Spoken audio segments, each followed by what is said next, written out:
देश की बात अक्सर हम शो में करते हैं, लेकिन आज एक बहुत ही अ, ख़ास मुद्दे पे हम बात करने वाले हैं, जिसके बारे में अक्सर लोग या तो बिल्कुल नहीं सोचते या तो बहुत ज़्यादा सोचते हैं।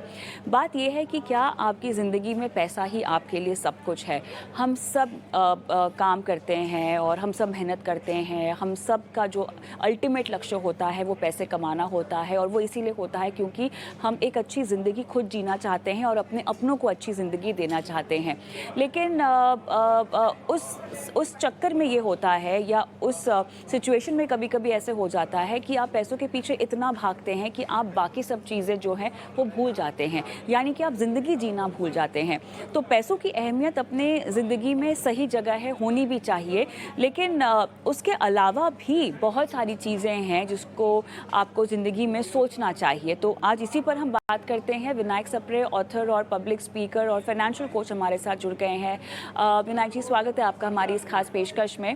और क्या वाकई ये सवाल आपसे मैं पूछना चाहती हूँ, और आपका अनुभव, आप तो बहुत सारे क्लाइंट से मिलते भी होंगे, बातचीत भी करते होंगे, तो सबका नज़रिया क्या है पैसों को लेकर? क्या पैसे ही सब कुछ हैं आपकी ज़िंदगी में? धन्यवाद कविता जी, मुझे तो यहाँ पर आमंत्रित करने के लिए, और बहुत अच्छा क्वेश्चन आपने किया, क्योंकि अक्सर मुझे ये सवाल पूछा जाता है। पहली मीटिंग में तो नहीं, लेकिन पूछते हैं लोग, और अगर नहीं पूछते कुछ मीटिंग्स के बाद तो भी मैं उनसे खुद सवाल पूछता हूँ, क्योंकि ये बहुत आवश्यक है कि हमको इस बात की क्लैरिटी होनी चाहिए। हमारे जीवन में 3 सवाल आते हैं: क्या, क्यों और कहाँ। सॉरी, क्या, क्यों और कैसे। तो लेकिन क्यों पहले आना चाहिए कि मैं जो निवेश कर रहा हूँ या जो मैं पैसा बना रहा हूँ, तो मैं किस लिए बना रहा हूँ या बना रही हूँ। तो इसलिए इस सवाल का जवाब ढूँढना बहुत आवश्यक है। पैसा सब कुछ नहीं है, लेकिन बहुत महत्वपूर्ण है, इसमें कोई दो राय नहीं। क्योंकि कहते हैं ना कि भूखे पेट न भजे गोपाला। तो इसलिए पैसे का नियोजन बहुत ज़रूरी है, अच्छे तरीके से उसकी प्लानिंग बहुत आवश्यक है। और उसके बाद मैं इस बात को कहता हूँ कि आपको फाइनेंशियल फ्रीडम पाने की तरफ ध्यान देने की ज़रूरत है, कि अगर आप पैसों से, तब आप खुशी पा सकते हैं। और वो तभी संभव है जब आप फाइनेंशियल फ्रीडम की तरफ आगे बढ़े। आमतौर पे लोगों को इस विषय पर समझ नहीं होती है या नहीं सोचते हैं। तो मैं उनको एक दोहे से समझाता हूँ कि चाह मिटी चिंता मिटी मनवा बेपरवाह, जिसको कुछ नहीं चाहिए वह असली शहंशाह। कि फाइनेंशियल फ्रीडम मतलब वो कि आप अपनी मर्ज़ी से वो कर पाएँ, उस अवस्था में पहुँच जाएँ जब आप अपने इंटरेस्ट, अपनी हॉबीज़ को परस्यू कर पाएँ, अपने पैशन को परस्यू कर पाएँ। कभी ऐसा लगे कि समाज को कुछ देना है, तो वो कुछ कर सकें। उसके लिए आपको धनवान की बजाय मैं कहूँगा कि समृद्ध होना आवश्यक। बिल्कुल, लेकिन जैसा कि आपने अभी तक एस्टैब्लिश कर ही दिया है कि पैसे की अहमियत आपकी ज़िंदगी में होनी चाहिए, लेकिन फिर कैसे कोई तय करे कि ये मेरा जी। फाइनेंशियल फ्रीडम का पाथ है, ये मेरी आर्थिक आज़ादी का रास्ता है और मैं इस पथ पर चल पड़ा हूँ, और मुझे इतनों पैसे की ज़रूरत है और इससे ज़्यादा मुझे नहीं चाहिए। मेरे ख़्याल से शायद ही कोई ऐसा सोचता होगा, क्योंकि इनफ कितना है वो हमें नहीं पता है। लेकिन करेक्ट। जितना ज़्यादा आप इकट्ठा कर पाएँ, जोड़ पाएँ, उतना आपके लिए अच्छा, आपके परिवार के लिए अच्छा, आपके अपनों के लिए अच्छा। और बहुत सारे लोग तो ये भी सोचते हैं कि अगर ज़्यादा पैसे हो गए तो फिर वो आगे पास ऑन भी कर सकते हैं उस रकम को, उस राशि को। जी, तो जी। लेकिन यही एक चीज़ है जिसके बारे में लोगों को सोचना चाहिए शायद, और इसी एक चीज़ को जानने के बाद आप शायद पैसे के पीछे भागना बंद कर देंगे, और सही निवेश रणनीति के ज़रिए पैसों को मौका देंगे कि वो आपको कमा कर दे। बिल्कुल। तो मैं सेकंड पार्ट पहले लेता हूँ कि जब आपने कहा ना कि अ, अगली जनरेशन को देने के लिए, तो जहाँ तक मुझे पता है कि कुछ एक ऐसे इंस्ट्रूमेंट्स हैं जहाँ 80% से ज़्यादा जो है वो नेक्स्ट जनरेशन को चला जाता है। इसका मतलब ये है कि लोग जोड़ते हैं, कौड़ी-कौड़ी जोड़ के पैसा जोड़ते हैं, लेकिन उसका आनंद नहीं ले पाते। तो वो कारण इसलिए भी शायद होता है। कविता जी, आप तो उस जनरेशन से नहीं आती है, मैं आपके एक जनरेशन पहले से आता हूँ, तो मैं उससे रिलेट कर पाता हूँ कि हमारे जनरेशन के समय में हमारे जो पेरेंट्स थे, वो स्कैर्सिटी से आए थे। वो मतलब उनके पास इतनी चीज़ें थी नहीं, तो उनके पास बुनियादी चीज़ों की भी कमी थी।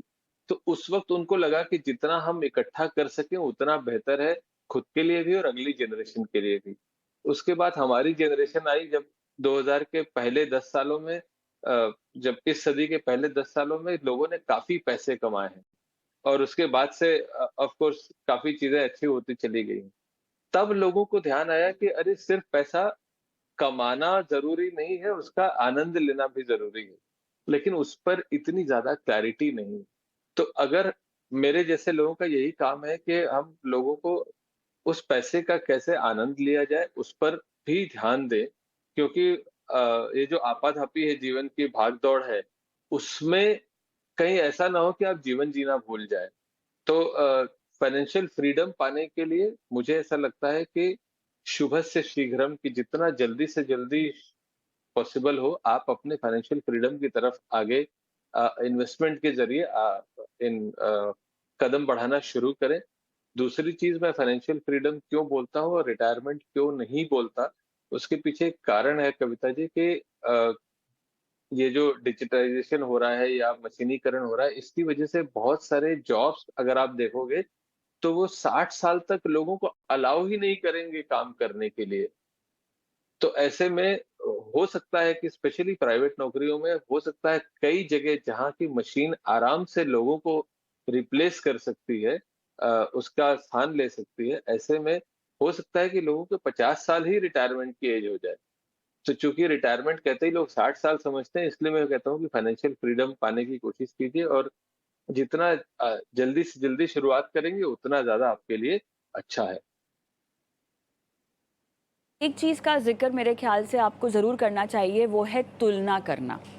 जी, कोई इतना कमाता है, कोई इस तरह की जी, लाइफ़स्टाइल जीता है। आपने कहा पैसों का लुत्फ़ भी आपको उठाना चाहिए, आपकी मेहनत की कमाई है। लेकिन अब उसमें भी प्रॉब्लम है कि वो तो इतना कमाते हैं और साथ में इतना उड़ाते भी हैं। तो ये जी। जो कंपैरिज़न है और ये जो तुलना की जो भावना आ जाती है, कहीं न कहीं ये भी तो रोकती है आपको आज को जीने से और अपने पैसों की सही महत्व और वैल्यू को पहचानने से। बिल्कुल बहुत उम्दा आपने ये पॉइंट उठाया है क्योंकि आमतौर पे हम लोग ना जो चूहा दौड़ में हम जो रैट रेस में है इस वजह से हम एक-दूसरे के साथ तुलना कर जाते हैं और इतना जो कंज्यूमरिज़्म जो बढ़ा हुआ है, उपभोक्तावाद जो बढ़ा है, इसकी वजह से कई बार क्या होता है कि लोग खुशियाँ खरीदने की कोशिश करते हैं। बजाय इसके कि खुशियाँ कमाने की कोशिश की जाए। अगर आप ध्यान दो तो आपके जीवन में भी हमारे आपके जीवन में जो बड़ी खुशियाँ हैं ना, वो छोटी-छोटी बातों से आती है ना? लेकिन हम जब पीयर प्रेशर में आते हैं तो होता है कि मेरे पड़ोसी ने गाड़ी खरीद ली, दोस्त ने खरीद ली, मुझे भी खरीदनी चाहिए। अ, फिर फेसबुक पे कोई सोशल मीडिया में कोई फॉरेन डेस्टिनेशन की फ़ोटो डाल रहा है तो मुझे भी जाना चाहिए। तो अगर इस बात को ये मान लिया जाए कि जो मेरी ज़रूरतें हैं, अगर हम नीड और वांट के फ़र्क को समझ लें, तब हम उस पे काफ़ी क्लैरिटी आ जाती है कि मुझे चाहिए क्या और मैं किसके पीछे भाग रहा हूँ। तो उस पे जब क्लैरिटी आ जाएगी तो आपको पता चलेगा कि नहीं मेरे जीवन में असली खुशियाँ तो कुछ और चीज़ों से है, मेरी खुशियाँ कंपैरिज़न से है नहीं। उसके पीछे कारण बड़ा सिंपल है कि मान लीजिए आज आपने 10 लाख रुपए की गाड़ी खरीदी और आपको देख के मैंने 15 लाख रुपए की गाड़ी खरीद ली। कोई न कोई ऐसा व्यक्ति ज़रूर होगा जो 20 की खरीद लेगा। तो मेरी जो जो वो जो खुशी है ना वो क्षणिक है और किसी ने बड़ा अच्छा कोट किया है कि हम ज़्यादातर समय इसलिए पैसे खर्च करते हैं ताकि उसको दिखा सकें, जिसको हम पसंद नहीं करते। उसको जला सकें जिसको हम पसंद नहीं करते। ये अगर मन में आदमी झाँक के देखे तो समझ में आएगा कि लोगों को इम्प्रेस करने के चक्कर में हम कई बारी चीज़ें ऐसी कर बैठते हैं जो खुशियाँ क्षणिक होती हैं। तो ये बहुत ज़रूरी है कि नीड और वांट के फ़र्क को समझिए तो ऑटोमैटिकली आप जीवन का आनंद भी लेंगे और खर्चों में भी कमी नहीं मतलब ऊल-जुलूल खर्च नहीं होंगे। अब विनायक जी ऐसी बातें तो मेरे ख्याल से लोगों को इंस्टाग्राम पोस्ट के ज़रिए और तमाम सोशल मीडिया के ज़रिए आते जाते लोग पढ़ते ही रहते हैं। लेकिन ये सब रजिस्टर तब होगा जब आप इस पर काम करना शुरू करेंगे, है ना? One step at a time, एक समय पर एक काम।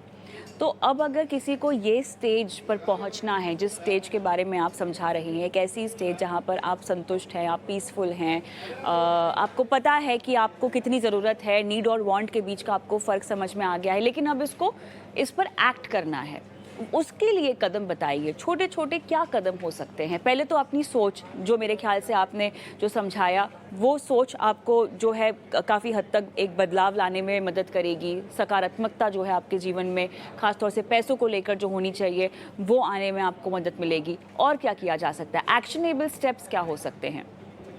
जी, सबसे पहले तो आपको मैं बधाई दूँगा, मुझे बधाई देना भूल गया, लेकिन आपने ये जो कार्यक्रम का विषय रखा है, ये बहुत आमतौर पे ऐसे विषय देखने को नहीं मिलते हैं बिज़नेस चैनल पे, तो इसके लिए आपका साधुवाद।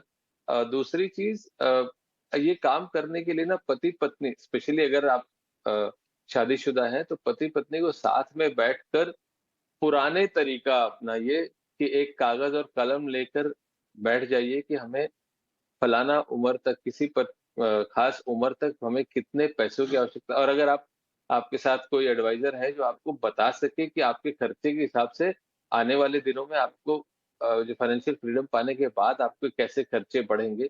और जब मैं फाइनेंशियल फ्रीडम की बात कर रहा हूँ, इसका मतलब ये नहीं कि आप काम कुछ नहीं करेंगे, आप अपनी मर्ज़ी का काम करेंगे, वो मैं बात कर रहा हूँ। तो अ, आप कागज़ कलम लेके बैठिए और चीज़ों को आँकिए, क्योंकि ये ऐसा डिसीज़न है, ऐसा निर्णय है, जिसमें दोनों का साथ में रहना और दोनों की क्लैरिटी होना, पति और पत्नी का, दोनों की क्लैरिटी होना बहुत आवश्यक है।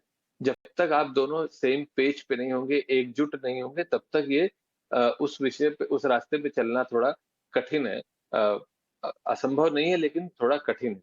तो लिस्ट डाउन करते जाइए कि हमारे खर्चे क्या-क्या होने वाले हैं और हम किस तरह से अपनी ज़िंदगी को लीड करेंगे। दूसरी चीज़, जब आप सोचें कि मुझे फाइनेंशियल फ्रीडम इस उम्र में पानी है, तो उसके बाद मैं क्या करूँगा और क्या करूँगी? उदाहरण के लिए अगर मैं अपनी बात करूँ, तो मैं काफ़ी जैसे स्कूलों में पैसे की पाठशाला करता हूँ, जिसके लिए मैं पैसे नहीं चार्ज करता। कुछ चीज़ें और फाइनेंशियल लिटरेसी पे काफ़ी काम करता हूँ। लेकिन ये अपनी मर्ज़ी से करता हूँ, कभी पैसे लेता हूँ, कभी पैसे नहीं लेता हूँ, राइट? लेकिन ये सारी चीज़ें करने के लिए आपको क्लैरिटी होनी चाहिए कि मैं करूँगा क्या उसके बाद? क्योंकि समय का बिताना बहुत आवश्यक है कि किस तरह से आप उसके बाद समय को बिताएँगे। तो इसलिए इंटरेस्ट भी कोई पकड़िए, कोई एक हॉबी पकड़िए, ताकि आपका उसके बाद दिन के 2-3 घंटे उन चीज़ों में चले जाएँ। समाज के लिए कुछ करने की अगर इच्छा हो, अभी तक नहीं क्लैरिटी आई है, तो तब तक आने वाले 8, 10, 15, 20 सालों में उस पर क्लैरिटी करिए कि समाज को हमको कुछ वापस देना है। तो निश्चित ही आपका जीवन सुखमय होगा, और ये जो पैसा आप आज जुटा रहे हैं, वो आपको आनंद भी देगा। तो अगर रहीम साहब का एक दोहा है कि अ, वो कहते हैं कि अ, साईं इतना दीजिए जामे, कबीर साहब का दोहा है कि साईं इतना दीजिए जामे कुटुम्ब समाए, मैं भी भूखा ना रहूँ, साधु ना भूखा जाए। तो जो नीडी मेरे दरवाज़े पर आए, मैं उसको कुछ न कुछ दे सकूँ, और मैं किसी के सामने मुझे हाथ फैलाने की या मुझे कॉम्प्रोमाइज़ करने की ज़रूरत ना पड़े। क्योंकि मेरे ऐसे डिसीज़न से मेरे जो डिपेंडेंट्स हैं, जो मेरे फैमिली मेंबर्स हैं, उनके उनको कॉम्प्रोमाइज़ ना करना पड़े, इस बात का ज़रूर ख्याल रखने की आवश्यकता है। बिल्कुल। मेरे ख्याल से विनायक जी, ये ऐसा मुद्दा है जिस पर घंटों बात की जा सकती है, लेकिन फ़िलहाल ये थोड़ी-सी समय की कमी है मेरे पास। लेकिन जितना है। आपने समझाया, उम्मीद करते हैं दर्शकों को समझ में आया हो और उनका नज़रिया थोड़ा-सा बदला हो और उनकी सोच बड़ी हो। बहुत-बहुत धन्यवाद बिल्कुल। समय निकाला आपने इस खास चर्चा के लिए। थैंक यू, धन्यवाद। धन्यवाद, बहुत-बहुत धन्यवाद।